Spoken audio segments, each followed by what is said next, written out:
Good morning, সকলে কেমন আছেন? আমি খুব ভালো আছি। আমি কবিতা, আমার ব্লগিং চ্যানেল এবার বাংলায় কবিতায় আপনাদের সকলকে অনেক অনেক ওয়েলকাম জানাচ্ছি। বিগত কয়েকদিন ধরেই লক্ষ্য করছি আমি যে ফেসবুকে কন্টেন্টগুলো ক্রিয়েট করে পোস্ট করি সেগুলোতে ভিউজ অনেকটা কমে গিয়েছে। প্রথম যখন আমি পোস্ট করতাম তখন 700-800 মতন ভিউজ হয়ে যেত, কিন্তু এখন সেগুলো কমে দাঁড়িয়েছে 200-300 খানা। তো কিছু বন্ধুবান্ধবদের সাথে কথা বলতে ওরা বললো যেহেতু আমার নামটা ফেসবুকে বাংলাতে আছে, তো ম্যাক্সিমাম লোকেরাই তো সেটা ইংরেজিতে সার্চ করে, তো সেক্ষেত্রে প্রবলেমটা হয়ে দাঁড়িয়েছে। হয়তো বাংলাটার জন্য আমরা তো আর বাংলাটাকে ভুলতে বসেছি, তাই না? সবাই তো আর ইংরেজিতেই সার্চ করে ফেসবুকে, কেউ তো আর বাংলাতে সার্চ করে না। তো সেই জন্যই হয়েছে এই সমস্যাটা, রিচটা অনেকটা কমে যাচ্ছে, আমার প্রোফাইলটা শো হচ্ছে না যে বাড়বে।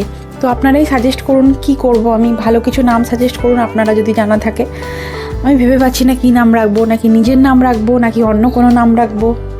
তো যাই হোক, আশা করছি সমস্যাটা তাড়াতাড়ি সমাধান হয়ে যাবে। সকাল 8:30 বাজে, বাইরেটা এসছি, পাহাড়ি গাঁদাগুলো ফুটেছে বাগানে আমার। এইটুকুটুকু চারা, অথচ গাঁদা ফুটেছে দেখুন। রোদ উঠেছে কয়েকদিন ধরেই, এত ঠান্ডা হাওয়া দিচ্ছে একদম কাঁপিয়ে দিচ্ছে। মেঝেটা যেন একেবারে পা রাখা যাচ্ছে না। গাড়িটাতেও প্রচণ্ড ধুলো জমেছে, এত ধুলো যে কোত্থেকে আসছে। তবে সবাই হয়তো জানেন খড়গপুরের বিখ্যাত একটি শিল্প কারখানা আছে, সেখান থেকেই এই ধুলোটা আমাদেরকে উপহার দেওয়া হয়। প্রচণ্ড পরিমাণে ধুলো হয়, সারাদিনে মনে হয় 2-3 বার বাড়ি ঘরদোর পোছা হয়, কিন্তু তবুও ধুলো ভর্তি। এই যে সকালে যখন এসেছিলাম কুড়িগুলো ছিল, এখন ফুটে উঠেছে, কি সুন্দর লাগছে না দেখতে। এগুলো দিনে রাতে ফোটে, জানেন তো এই ফুলগুলো। সকাল হলে এই বারান্দাতে আমার চত্বরটাতে পাখিগুলো এসে আড্ডা জমাবে। সন্ধ্যাবেলায় আমি আমার তুলসী মঞ্চে ঘি দিয়ে প্রদীপ জ্বালাই, সেই ঘিগুলোকে এসে ওরা খায়। এই দেখুন, এই যে পুরো ভর্তি আমার চত্বরটাতে। একটু পরে এসে পুরো একেবারে আড্ডা জমিয়ে দেবে, আর সাথে সেই চিচি সুন্দর আওয়াজ লাগে শুনতে, বেশ ভালো লাগে শুনতে আওয়াজগুলো। ওর বাবা সকালে গিয়ে একটু মাছ নিয়ে এসছে, আজকে মাছ বানাবো।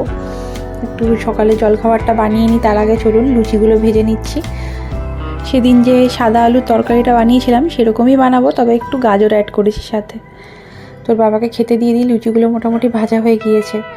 সকালে রান্না হতে না হতেই আমাকে দুপুরে রান্নায় হাত লাগাতে হবে, ছেলেটাকে তাড়াতাড়ি খাওয়াতে হয়। সেদিন ওর বাবা পুকুরের মাছ এনে দিয়েছিল, তবে দেখলাম সেই মাছটার প্রতি ওর কোনো ভক্তি হলো না। রুই মাছটা দেখছি বেশ কয়েকদিন ধরে বেশ ভালো খাচ্ছে ও, তো রুই মাছটাই ওকে আপাতত দিচ্ছি, তবে টুকটাক এটা ওটাও দিচ্ছি। আজকে আবার একটু চিংড়ি মাছ দেবো ভাবছি ওকে মুখে। খেতে চায় না ছেলেটা একদমই, খাওয়ার নাম শুনলে দৌড়ে ছুটে পালিয়ে যায়। দুপুরে ভাবছি মেনুতে ভাত, একটু সবজি দিয়ে মিক্সড ডাল করব, একটু আলু ভাতে করব, তবে আলু ভাতেটা খাওয়ার সময় মাখবো, নাহলে ঠান্ডা হয়ে গিয়ে শক্ত হয়ে যাবে, একদম বাজে লাগবে খেতে। আর একটু করব সাথে মাছ ভাজা। ছেলেটার জন্য তো খিচুড়ি করি, সব রকমের সবজি দিয়ে ভাত ডাল দিয়ে বসিয়ে দিই। এই মাছ ভাজাটা একটু আলাদা করে দেবো, যদি মাছটা না খায়ও তাহলে আমি ওকে খিচুড়িটা আলাদা করে খাওয়াতে পারি, এই আর কি। সেদিন হঠাৎ ফেসবুক ঘাঁটতে ঘাঁটতে চোখের সামনে হঠাৎ করে একটা রিল এসে পড়েছে, কোনো ফুড ব্লগিং চ্যানেলের রিলটা। তো আলু ভাতে মাখছিল, তো দেখে এত লোভ হয়েছে না আমার, আজকে ভাবছি ঠিক ওরমভাবে আলু ভাতেটা মাখবো। একটু বড়ি, একটু শুকনো লঙ্কা আর জিরে দিয়ে বেশ জম্পেশ করে মাখবো। তবে আমি মাছ মাংসর থেকে আলু ভাতে ভাত খাওয়াটাতেই বেশি স্বাচ্ছন্দ্য বোধ করি, জানেন। যখনই খিদে পায় টুক করে একটু প্রেশার কুকারটা বার করে একটু চাল আর 2 টুকরো আলু দিয়ে বসিয়ে দিই, ব্যাস আমার 1 থালা স্বর্গ রেডি।